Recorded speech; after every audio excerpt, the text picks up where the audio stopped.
The Penguins dominated the Flyers on Monday night, and on today's episode of the Locked On Penguins podcast, Pat and I are going to recap that game, plus take a look at the current playoff race in the Eastern Conference. You're Locked On Penguins, your daily podcast on the Pittsburgh Penguins, part of the Locked On Podcast Network, your team every day.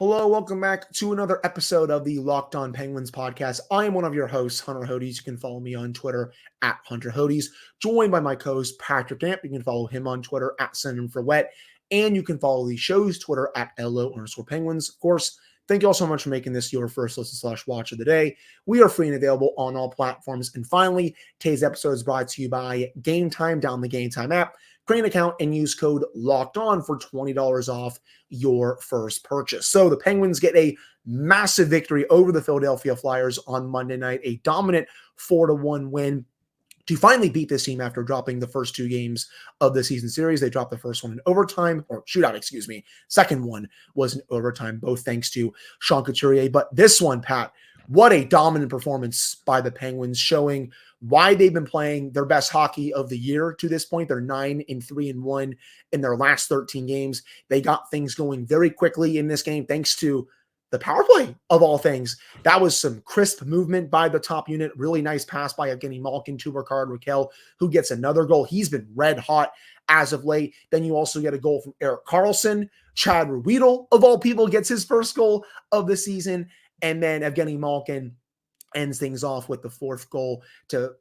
Honestly, it could have been a lot worse than that considering how Carter Hart played. He was very good, and how the Penguins played could have been like a 7-1, 8-1 game overall. But this game, just total domination, I'll say it once again, by the Penguins. You can look at natural stat trick, money puck.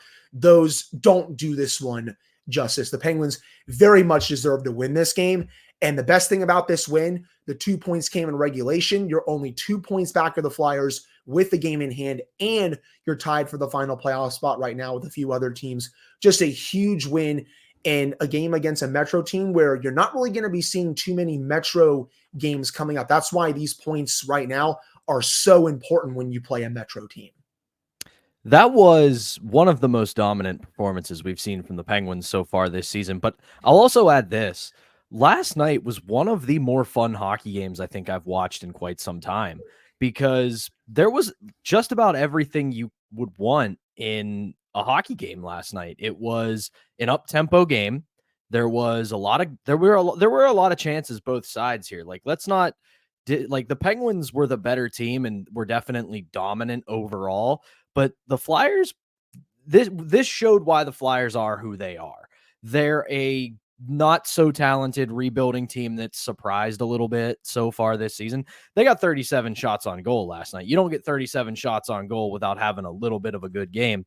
Right. And as for Carter Hart, under 900 save percentage last night, but that's an under 900 save percentage that was a hard night's work. He was very good. He stoned quite a few high danger Penguins chances that if they had gone in, like I said, this would have been a 7-1, 8-1 game. That's how good the Penguins played. Yeah. And this was also another example of kind of baiting a Torts team into the two things they don't want to be baited into.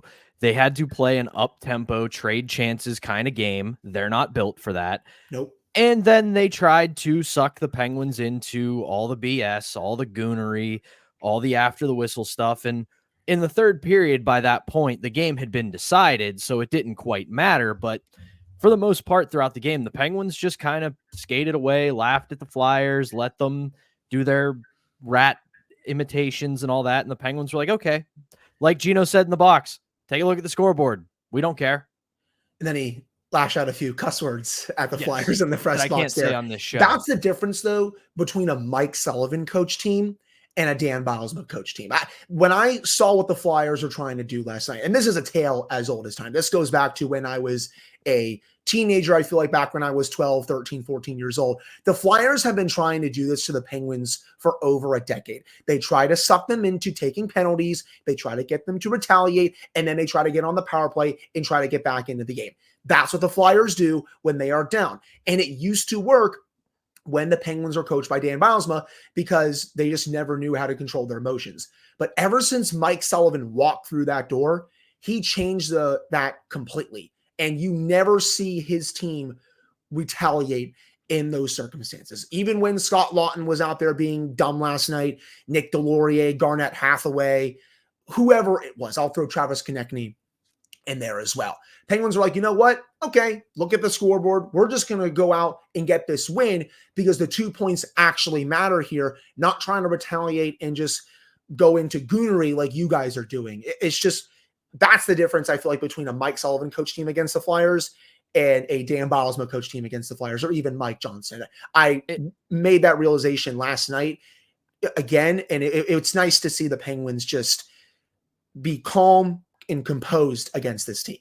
And to your point, the Scott Lawton thing where he hit Sid in the neutral zone, the you Flyers, know what he's doing with that. You know exactly what he's doing. Yeah, I agree. But the Flyers broadcast even acknowledged it. They said, 10-ish years ago, Crosby would have got up, retaliated, or barked at the refs. Instead, he just got up, skated to the bench, didn't care. And because the NHL Network had the Flyers broadcast, and if I can add, that's a funny broadcast, man. I hate handing the Flyers anything, but I texted it to you after when the Penguins got their second power play.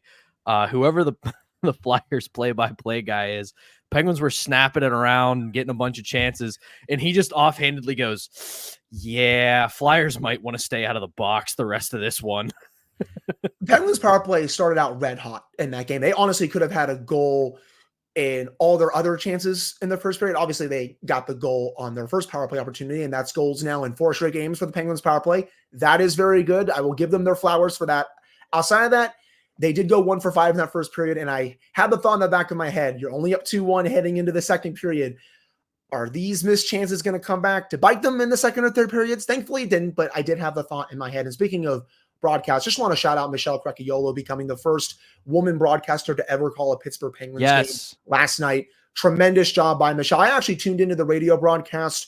I was watching the game at the bar just because I don't have NHL Network at my home, and they didn't really have the audio playing in the bar, so I tuned into the radio when I could, and I thought Michelle did a tremendous job. I thought her analysis was spot on.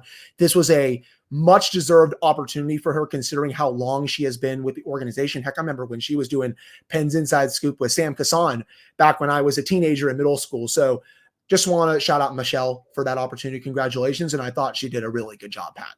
Yeah, by all accounts, I didn't listen, admittedly. I was watching the game, but by all accounts, everybody who tuned in, everybody who listened, all the people in town who pay attention and cover this team who tuned in said she did a great job, which is completely not a surprise because she is the consummate professional. She's great at what she does. Absolutely. And a lot of people don't know this, former college hockey player. So she knows what she's talking about. Absolutely. Again, congratulations to her. I thought she did a great job, and hopefully she'll get many more chances down the line to do this again. Outside of that, for this game, Evgeny Malkin was on absolute fire. Usually it's Sidney Crosby tormenting the Flyers, and he had a little bit of a quiet night in this one, but that's when Geno steps up and reminds everyone, oh yeah, I can still torment your fan base as well. And I loved what he said in the penalty box, just being an old man, pointing to the scoreboard, lashing out a couple cuss words that I'm not going to repeat on the show. The goal that he scored was awesome. And also, what a pass by Drew O'Connor. He continues to play lights out as well. But this was I'll say a vintage Geno game in this one with how he was playing. Just a great performance from 71. There were a lot of really good signs out of this win. It looks like Geno's getting his legs back or has his legs back. That only helps this team's cause. Drew O'Connor is on one right now. He is playing the best hockey of his career. And the biggest thing for me with him is the confidence he's playing with. He's making plays that he needs to make if he's going to play in a top 6 or middle 6 role. So you have to be happy with that. And we're going to talk about it to wrap up the show. But at this point, I'm happy with both goaltenders. I know that a bunch of people are going to try to turn this into a big discussion, but I'm very happy with the goaltending and the depth. Again, I mean, Chad Ruedel scores, and you think that's something, Jansen Harkins had an assist, even though he had a rough game. Ricard Raquel's starting to come back on. And I keep bringing him up. We have to give Jeff Carter his flowers because he has played his forecheck leads to a goal, and he has played really well in a fourth line role. He's doing exactly what we wanted him to do at the start of the year in this role. So if we are going to rightfully criticize him when he struggles, what we said he needs to do this year in that role, he is doing it. Now we have to acknowledge it. The deployment for him, I will say, has been better. I don't think they're putting him out there in as much high leverage situations as they were last year, especially late in third periods when it felt like every time the Penguins had a 1-goal lead, for example, the Carter line was going out there when that should not have been the case at all. This year, you're not seeing Mike Sullivan do it as often. You're giving him easier matchups, and he's feasting on them, which is good. I also think that was just a force of the construction of the roster last year. Like it was going to be either Carter or the fourth line, who was just god awful. So you weren't winning either way. And everyone would want to say, oh, why don't you throw out Crosby or Malkin's line? Well, by that point in the game, they'd already played 28, 29 minutes. Like, they were gassed. There was nothing else you could do. I agree with you on that. I feel like the depth has really been starting to step up these last couple of weeks. I like the third line right now, though. If I do want one player to step up a little bit more, it's Riley Smith. He has 2 goals in his last 30 games at this point. And it's not for a lack of chances. He's getting quite a few chances every game. His underlines are really solid. The puck is just not going in the back of the net. I don't think he's just been bad. He's just kind of been a bit unlucky. But you do want to see him get on the score sheet a bit more often, considering, he was Jason Zucker's replacement. He was demoted to third line. Eller has been good this year, but I think still in a fourth line role, he's probably a little bit better. If you can get another center to play with Smith on the third line, it would be a bit better, but I'm not really going to be complaining too much considering how good Lars Eller has been this year. But I still want Riley to contribute a little bit more and hopefully just break this sad streak, because the puck is just not going in the net for him right now. I'm definitely disappointed in him just because of the lack of production. I will say, though, as of late, he's starting to come on and get chances again. Yes. There was a couple of week span there where he was just completely invisible, where wasn't getting chances, wasn't really doing anything positively or negatively. But when you're acquired to play in that role, you have to play that role. And then finally, the other thing, this might be the start of the Ryan Graves redemption tour. He has started to look a lot better in a sheltered role. And it's what our pal Yohi said in his recap this morning. Maybe that's just what he needs. We've talked about it on the show before too. Sometimes you just have to get put in a lesser role to get right, to get your confidence back, to get your game back. And then you start getting increased responsibility. You start getting put back into the role you're supposed to be put in. And that is just sometimes the life cycle of an NHL player. Baby steps. That's how I put it with this one. And yes, it sucks that he's making them. It sucks that he's making the money he's making. Right. They have to put him in this role, but you can't, when you have a contract like that, you can't just dump it out. Nobody's going to take it. And this is how you have to make it work again. Well, his value's at an all-time low right now. You're not going to be dumping him. And if you were, you would probably get nothing in return. So I don't think that's a possibility, at least right now, and won't be a possibility for a long time. If he does continue to play well, I'll at least eat a little bit of crow because I said he should be benched last week. But I will say, since he was demoted, he has been playing a bit better. It's baby steps. Let's hope it continues. But that'll wrap up this first segment. Coming up in the second segment, Pat and I are going to look at the playoff race in the NHL right now. And for the Eastern Conference specifically, it is pretty wild to say the least. But before we get to that, we got to tell you all about FanDuel. The NFL regular season is wrapped up, but there's still time to get in on the action with FanDuel, America's #1 sportsbook. Right now, new customers get $150 in bonus bets guaranteed when you place a $5 bet. That's $150 in bonus bets, win or lose. The app is so easy to use, and there are so many different ways to bet, like live same game parlays. You can find bets in the new Explore tab. You can also make a parlay in the Parlay Hub. and so much more. All you have to do is visit FanDuel.com/lockedon and make your first bet a layup. That's FanDuel, the official partner of the NFL. All right, we're back here on this episode of the Locked On Penguins podcast. I'm one of your hosts, Hunter Hodes, joined by my co-host, Patrick Damp. So the Penguins are in a dogfight right now in the playoff race in the Eastern Conference. If you look at the standings right now, the Devils occupy the second wildcard spot with 44 points, but the Capitals also have 44 points. The Penguins also have 44 points. And oh yeah, the Red Wings are back from the dead after a really bad couple of weeks. They've really turned it on this last week, and they also have 44 points. And oh yeah, the Tampa Bay Lightning have 43 points. This is a crazy race right now. We also have to mention the Flyers are in the top wildcard spot with 46 points. The Islanders at 46 points. They're third place in the Metropolitan Division, even though their actual record is below 500, but I'm not going to say anything else about that. But this is a race, man. It's crazy how tight it is in the conference right now. And that's why these wins over Metro teams in regulation are so important, especially with how the Penguins over these next couple of months, they don't play many Metro teams. They have Carolina this upcoming weekend.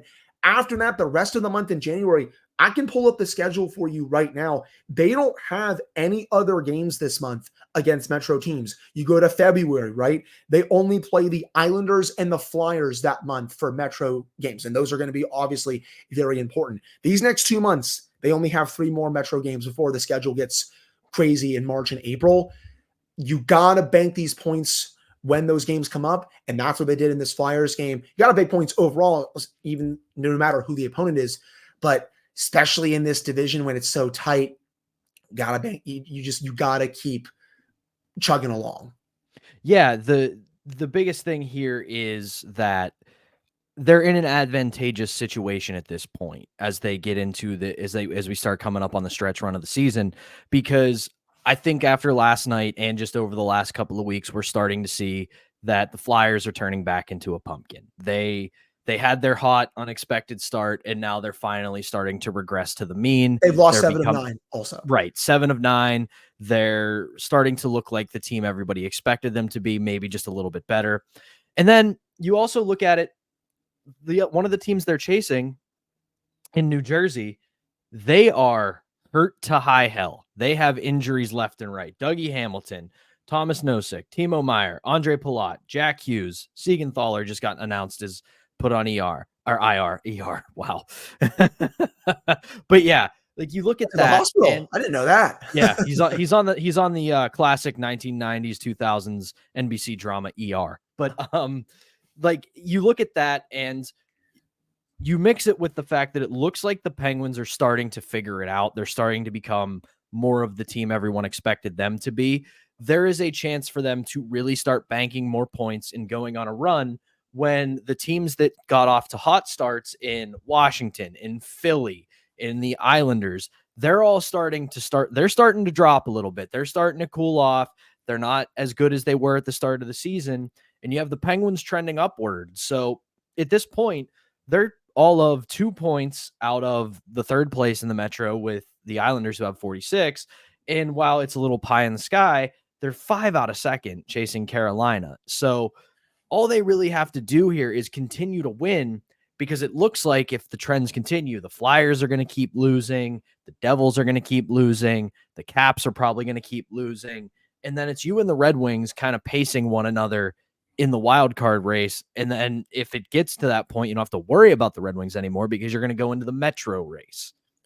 The opportunity is there for them to make a run for a playoff spot. They just have to seize the moment, and they're 9-3-1 in their last 13 games. And the reason why I bring that up, when Kyle Dubas last spoke to the media, he said he would use those 20 games to really see what he was going to do for the rest of the season. Since then, they've won 9 of 13. They have points in 10 of 13. They have 7 more games before the All-Star break.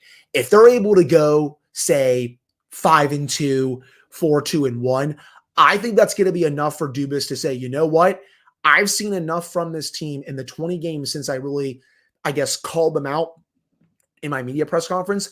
I'm going to buy at the trade deadline and give them another big piece for the stretch run to see if they can make the playoffs. Because right now, you're not selling. That's for sure. When you look at the standings, this team is not going to sell at the deadline. The only way I think I see this team selling at the trade deadline is if they're like 5 or 10 points out of a playoff spot, which could happen. It's a possibility. I don't think it's likely, but it still could happen. But if you are in the race like this, or say you're even in a playoff spot by that time, this team is going to buy at the deadline, and rightfully so, because you don't have that many years left with this core. As you said, for the standings, I agree with you. I think Philadelphia is starting to fall out a little bit.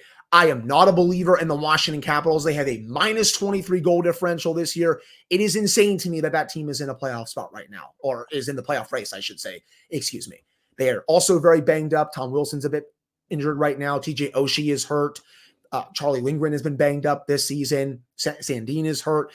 The wheels could start falling off for that team a little bit as well. I'm also not a big believer in the Islanders, but they're always in the race, and they'll probably be in the race for the rest of the season. But these next couple weeks are a big stretch for this team, because while you don't have that many Metro games, you have Carolina, obviously, which is a massive game. You want to get the 2 points there. You still play some really good teams in the NHL in January. You play Vancouver this Thursday. We'll preview that a little later on this week. You have the Vegas trip later on this month. You have Florida. Arizona is a much better team this year. Seattle has been turning it on a little bit as of late. These are going to be some tough games for the Penguins, but with how they've played lately, you should be able to win at least some of these games to show that you're a playoff team this year and that you need to stay in the race. And I know that I'm a big-time Kyle Dubas guy. I know that everybody knows that. I'm still very much on board and think he's one of the best available, and it's insane that the Penguins got him. But I think that press conference where he said he's waiting until the All-Star break to truly assess this team, I don't think that was so much as a deadline as it was a challenge. That was him telling this team, you guys want to figure it out? Here's where you're going to figure it out by. And if you guys decide to turn it on and start looking like a competitive team, then I'll give you some help. But if you don't, maybe some guys like Jake Gensel and Brian Rust and a couple others might be out the door, because I do think that Fenway Sports Group has told him in no uncertain terms, this is your team, but here are your only constraints. You can't fire Mike Sullivan just yet because of the contract. And anybody not named Crosby, Malkin, Letang, you can do whatever you want with given the circumstance. But your job right now is to get a Stanley Cup or close to a Stanley Cup for the big three and Mike Sullivan. And if you can't do it in a year or two, then all bets are off. Go do whatever you want. But anybody not named Crosby, Malkin, Letang, you can do whatever you want with. And this team has responded in kind. He kind of called them out and said, I'm not going to pull the chute yet, but here's where they have to prove to me that they're a playoff team or they're a possible contender. And they've responded extremely well. Absolutely. And if they continue to play like this, again, you will have to owe it to the core to give them at least one more run at this thing to try to get into the playoffs and potentially go on another deep run to get them their 4th Stanley Cup of this era, at least. And finally, they deserve it, because outside of the Rangers and Boston, the East is kind of weak this year. Does it mean they can make a run to the Stanley Cup final? Who knows? But it's a pretty wide open East, and we've seen they can hang with Boston and they can hang with the Rangers. We saw against the Rangers when they came to Pittsburgh earlier this year, if it was when the power play was in the middle of its historic funk, if they get a power play goal or two, they beat the Rangers. So they can hang in this East, if nothing else. I agree. I don't really think the East is that good this year. I mean, you said it. The Rangers are very good, but I think they're beatable in a 7-game series. The Bruins are very good, but they're also beatable in a 7-game series. The Panthers, they're underrated. They're going to be a really tough out, but I still think they're beatable. Outside of that, Carolina's woken up at least a little bit. The last couple of weeks, they're playing like the team that I thought they would heading into the year. But, after that, the Devils have not been that good. You got obviously the Penguins, the Caps, the Islanders, the Leafs, they're all in as usual, but I don't think there's a unbeatable team in this conference, to say the least. Anything can happen in a 7-game series, but that will do it for the second segment. Coming up to end the show, is there a goalie controversy between Tristan Jarry and Alex Nedeljkovic, or is it just good that the Penguins have a good 1A, 1B situation? Pat and I are going to dive into that. But before we get to that discussion, we got to tell you all about Game Time. You shouldn't have to worry when you're buying tickets to your next big event. Game Time is the fastest and easiest way to buy tickets for all the sports, music, comedy, and theater events near you. With killer last-minute deals, all-in prices, reduced from receipt, and their best price guarantee, Game Time takes the guesswork out of buying tickets. It's the only ticketing app that gives you complete peace of mind with your purchase. You can see the view from receipt before you buy, so you know exactly what to expect when you arrive. All-in prices show your total up front, so you know you're getting a great deal before you check out. You can also buy tickets in seconds with just 2 taps. All you have to do is download the Game Time app, create an account, and use code LOCKEDON for $20 off your first purchase. Terms apply. Again, create an account and redeem code LOCKEDON for $20 off. Download Game Time today. Last-minute tickets, lowest price guaranteed. All right, we're back here on this episode of the Locked On Penguins podcast. I'm one of your hosts, Hunter Hodes, joined by my co-host, Patrick Dam. So I was not surprised at all when Alex Nedeljkovic was announced as the starter for this game against the Philadelphia Flyers. The Penguins have been doing this thing for the last few weeks now where it feels like it's Jarry for 1 or 2, then they go back to Nedeljkovic for 1 or 2, and then it's just back and forth, back and forth. And that, to me, shows that they have trust in both of these guys. It is a true 1A, 1B situation. I know people are going to be out there and saying, oh, is Nedeljkovic the starter? Should he be the 1 and should Jarry be the 2? I disagree with that a little bit. When you have 2 good goalies, you can play both of them each week. It doesn't have to be, oh, one guy gets 4 to 5 starts in a row and then the other guy plays once every 2 or 3 weeks or something like that. You can play each goalie each week and get quality starts. And you've been seeing that from both goalies. I know Nedeljkovic was a bit rough last week in Boston, but he very much responded in this one against the Flyers. 36 saves on 37 shots. He has been tremendous throughout the year, has, total trust and confidence in the locker room, has been one of the best backups in quotation marks, if you even want to call him that this team has had in quite some time. It's been a lot of fun seeing this position be one of a strength for the Penguins this year. And yeah, I know Tristan has had a little bit of warts show up his last couple of starts, but he was also very good against the Sabres in that game. Outside of that, Alex Tuchel, he gave the Penguins a shot in this one. The Penguins have 2 good goalies, and they are right to use both of them every week.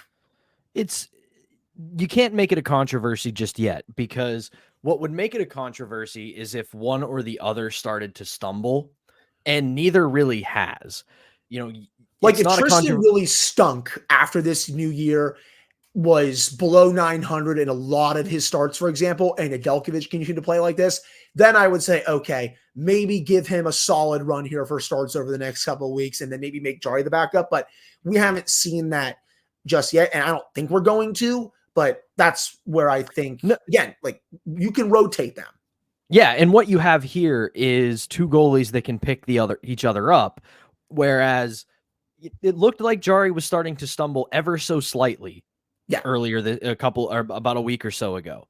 But then you had Nedeljkovic in there who came in and steadied, and again, Jarry was good against Buffalo. So you have 2 guys who their goals against are, it's 2.5 for Nedeljkovic, it's 2.6 for Tristan Jarry. It's 912 for Tristan Jarry. It's 922 for Alex Nedeljkovic. So these guys are pacing one another. And the way I see this, along with 2 guys that can pick the other up, it's 2 guys who appear to be challenging one another. And they're having healthy internal competition of, okay, you're going to go out and play really well against this team. All right, I'm going to go out the next night and I'm going to play really well too. And here's the thing they have to avoid, though. They can't fall into the same trap that the Bruins did last year going into the playoffs. Now, there were a myriad of reasons why the Bruins blew it against the Panthers, but one of them was that they did not pick a goalie. And yes, they had 2 very good goalies who played very well throughout the stretch run and throughout the whole season, but we have seen how this works now in the NHL. You can have 1A and 1B in the regular season, but when you get to the playoffs, you have to have 1 and 2. And right now, I don't know who it is. We will see who it is as the year continues, but eventually they're going to have to tap one of the 2 of them and say, you are the starting goalie and we're getting ready for the playoffs. So get your mind right, because it gives them the ability to focus in and understand, okay, I am the guy they're putting the saddle on. You don't have to sit there questioning, oh no, am I going to go in? Am I playing tonight? Am I playing tomorrow night? When am I playing? Am I going to back this guy up? Am I starting? You have to get them in that mentality of it's my net and we're going for the Stanley Cup. And this is a strict guess on my part. Just wanted to say that right out of the bat. I think right now, despite Ned's strong play this season, I think Jari would start game 1 in the playoffs if the Penguins were in it and they started tomorrow. For example, you just gave him all that money over the offseason. He's been mostly very good this season. I think he would be the number 1 guy right now. That can change as the season goes on. You know, we're almost at the halfway point. We have to see how both goalies do in the second half of the season.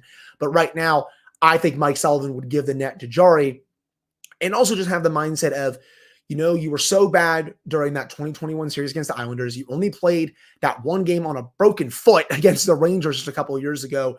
Here's your shot at redemption, especially with how you have played for most of the season.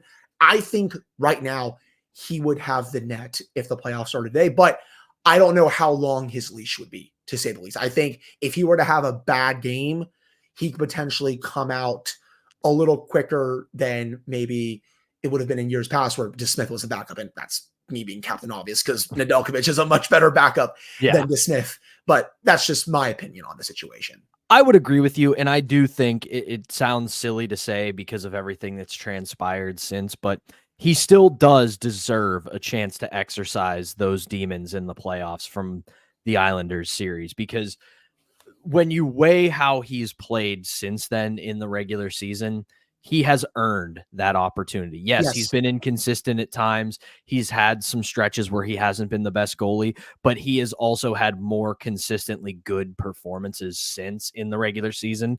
He just hasn't had that playoff opportunity yet. And should we get to that point, he deserves and has earned the right at the very least to play 1 or 2 games in the postseason and prove, okay, I can do this when it matters the most. I agree. And that's, I think, the main reason why I was so upset that he got hurt just a couple of years ago, because it looked like he was going to have the chance to exercise those demons against the Rangers. I thought he had the best regular season of his career up to that point. And then in March, just had his foot ran into by Anders Lee. And that's what happened. You know, his season basically ended at that point. But we'll have to see if he gets that chance later on this year. But Penguins fans, just be grateful that you have 2 goalies that are playing at a very high level right now, to say the least. But that will do it for this episode of the Locked On Penguins podcast. Thank you all so much for listening to / watching this episode. We'll be back with another show for you all tomorrow, probably with a guest, so stay tuned on that one. And then we'll preview Thursday's game against the Vancouver Canucks on Thursday. We'll probably have that episode out for you all during the late morning, early afternoon hours. And then we'll recap that game for you all on Friday, get you all set for the Hurricanes in Raleigh for the Friday episode. I'm excited for that Canucks game, man. The Canucks are such a good team. They're a lot of fun to watch. Their star players have been absolute animals this season. That is a bona fide Stanley Cup contender, in my opinion. Hey, so sometimes you just have the magic, and it looks like the Nucks have the magic. They may not have some of the underlying numbers, but when you have star players playing at this level and you got the goaltending, you got a coach that believes in your guys, they're going to be a tough out when they play in the playoffs this year. But again, that's for later on this week. We'll be back with another episode for you all on Wednesday. Hope you all have a great rest of your Tuesday.